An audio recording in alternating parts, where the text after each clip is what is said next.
सफलता रिश्तों से मिलती है। दोस्तों, वेलकम टू पीएम ज्ञान वीडियो यूट्यूब चैनल। हमारे जीवन में हमें अपने माता पिता बहुत काम करने से रोकते हैं कि तुम ये नहीं करोगे, तुम वहां पर नहीं जाओगे, तुम्हें यही करना पड़ेगा। हमें कई काम करने से रोकते हैं। क्या आपको लगता है कि वो हमें रोककर गलत कर रहे हैं? क्या इनके रोकने से हम सफल नहीं हो रहे हैं? यदि आप यह सोचते हैं तो आपको यह प्रेरणादायक कहानी जरूर देखनी चाहिए।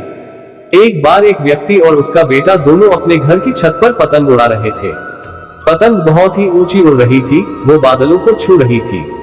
तब उसका बेटा उस व्यक्ति से कहता है कि पापा, ये पतंग इस डोर से बंधी हुई है, जिस कारण और ऊंची नहीं जा रही है। इस डोर को तोड़ देना चाहिए।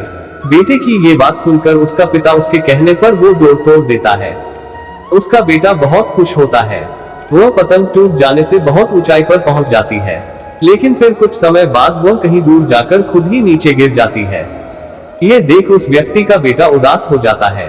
फिर वह व्यक्ति उसे कहता है कि अक्सर हमें लगता है कि हम जिस ऊंचाइयों पर है उस ऊंचाई से और भी ऊपर जाने से कुछ चीजें हमें रोक रही है, जैसे हमारा अनुशासन, रिश्ते, माता पिता और परिवार। इसकी वजह से हमें लगता है कि हम अपने जीवन में इस कारण ही सफल नहीं हो रहे हैं।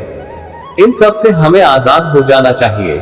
जैसा कि पतंग अपनी डोर से बंधे हुए रहती है और उस डोर की मदद से वह कई ऊंचाइयों को छू लेती है, उसी तरह हम भी अपने परिवार और रिश्तेदारों से बंधे हुए हैं। यदि हम इस धागे से जुड़े हुए रहेंगे तो कई ऊंचाइयों को छू लेंगे, लेकिन यदि हम इस धागे को तोड़ देंगे तो ठीक इसी पतंग की तरह कुछ समय तक ही सफलता से उड़ पाएंगे, अंत में नीचे गिरकर ही रहेंगे। ये पतंग जब तक नई ऊंचाइयों को हासिल करेगी तब तक वह अपनी डोर से बंधी हुई है, लेकिन जब पतंग अपनी डोर से मुक्त हो जाती है तो वह कुछ समय में ही नीचे गिर जाती है।